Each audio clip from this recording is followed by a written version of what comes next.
these are the tools that I use to break down the pallets and then put them through the saw. This is a real old junker breaker bar.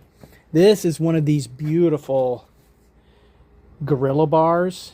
This is a Gorilla Bar Junior. I believe it's the 14-inch model. And here is the 36-inch model that, oh, I was thrilled to get. So much so that wouldn't it be great to be sponsored by these Gorilla Bars? But in fact, there's no opportunity for that because I bought every one of them that they make already. Yeah. And I'm really glad I did. So this is what I use to break stuff down, and in the next video or two I'll be showing the process of milling them with the table saw and probably the planer, and then seeing what we can do with them from there.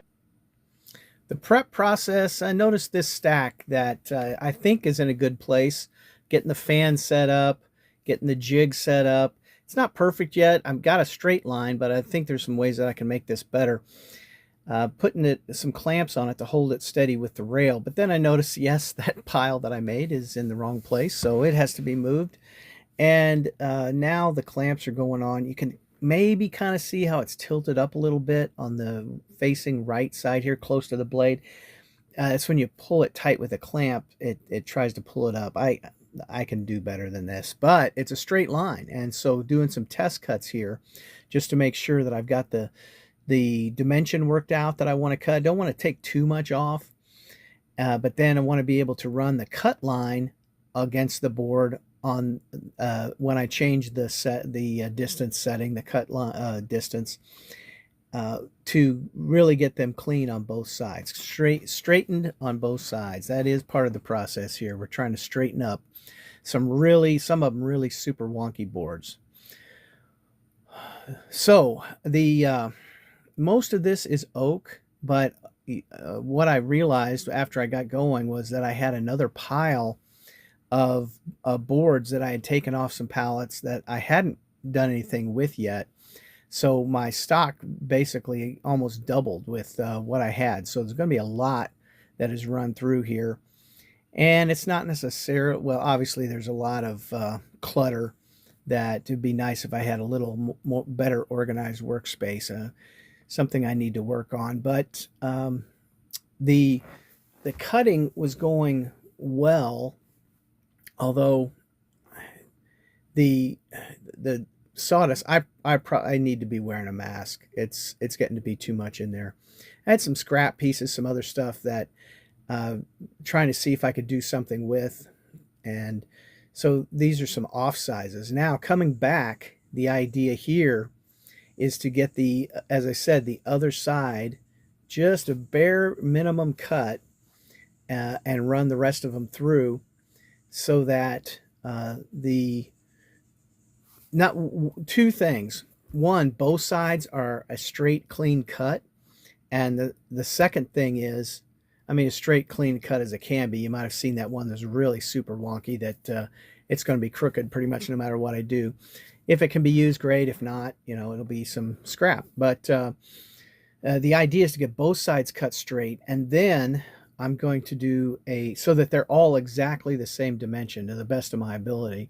And then what I'll do is set it up so that after I get some of these off pieces done, set it up so that I can hopefully cut these pieces down the middle in a way that here's the extra boards that I found.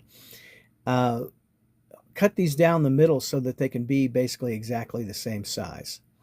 And so measuring it out here, and the idea is to, allowing for the kerf, try to get an exact equal cut.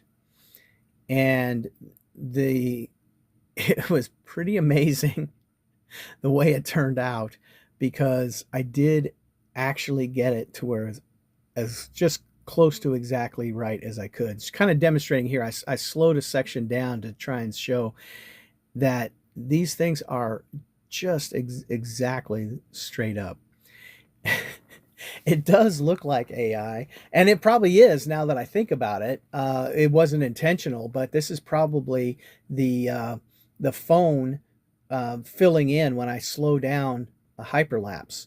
We'll talk about that more a little bit later. But anyway, now that I've confirmed that I've got the measurement that I want, then I can run everything else through that has already been cut and straightened on both sides. And now we're going to um, have these pieces that are about an inch and a half, a little over an inch and a half, I believe, that will probably be really good for glue ups. And the stack is really building up, and I'm looking forward to doing this. The next thing probably is going to be, I think I'll mention later, the steps, next steps that I have in mind. And it ends up that this is probably from maybe 5 pallets worth of wood. Uh, and of course, not every piece of wood that comes off a pallet can be used, and there's some scrap and stuff like that. So, but what could be salvaged out of 5 pieces, 5 pallets, I think, is what I've got here. And I got a couple stringers that I also wanted to get some really solid wood out of, and that's what that I've been trying to figure out what to do with those, and that was the best that I could figure out. I've got some squared up boards now. Well, there's a little more. This gives me a bit of a chance here to show the other side of the cutting. I mean, a little closer. I mentioned that the jig, the straightening jig, is kind of riding up. You can see a shadow underneath this front edge of it.